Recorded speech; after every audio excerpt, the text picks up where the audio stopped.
खेसारी लाल यादव के कट्टर फैन होकब त पक्का बा कि ई वीडियो तू छोड़ के ना भगबा। अगर कट्टर फैन जे भी ना होई तो ओकरा लागी मिर्ची, काहे से कि गाना आ रहल बा हेराइल दिल पटना में। हाँ भाई, हेराइल दिल पटना में जौन ई गाना के पोस्टर आ गइल बा, यानी कि सोशल मीडिया यानी खेसारी भैया के चैनल से, यानी कि उनका खुद आईडी से हेराइल दिल पटना में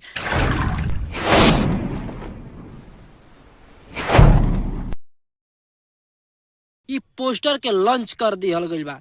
तो भाई पूरा वीडियो तू वॉच करब तबे मालूम चली कि ई गाना कौना चैनल से आ रहल बा। भाई वीडियो के थंबनेल से तारा मालूम चल गइल होई कि हेराइल दिल पटना में आखिर केकर हेराइल बा दिल पटना में। भाई गाना के पोस्टर जब ऐसन बा तो गाना कैसन होई। हाँ, गाना कैसन होई, कमर में दागी तू गाना सुन ले के वही गाना के राइटर कुंदन प्रीत ये गाना के भाई लिखले बाणे। अब तू इतना समझ जा कि पूरा वीडियो के डिटेल हम बताई। जब तक के अगर अभी तक तू ये चैनल के सब्सक्राइब ना कैल तो चैनल के सब्सक्राइब कर लियो, तबे खेसारी ला के तू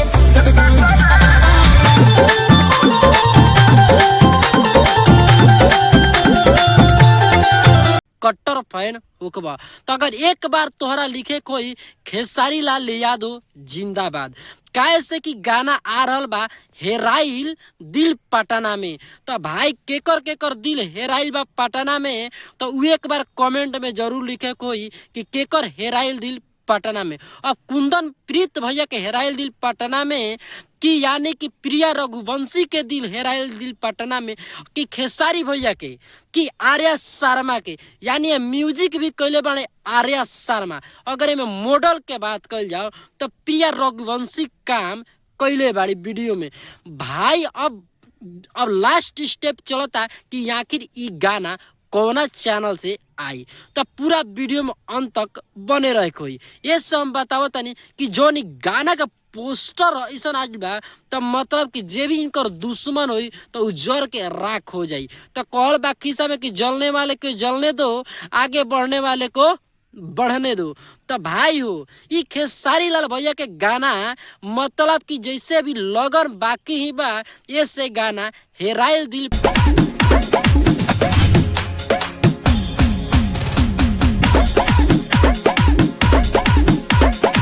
पटना में आ गइल बा।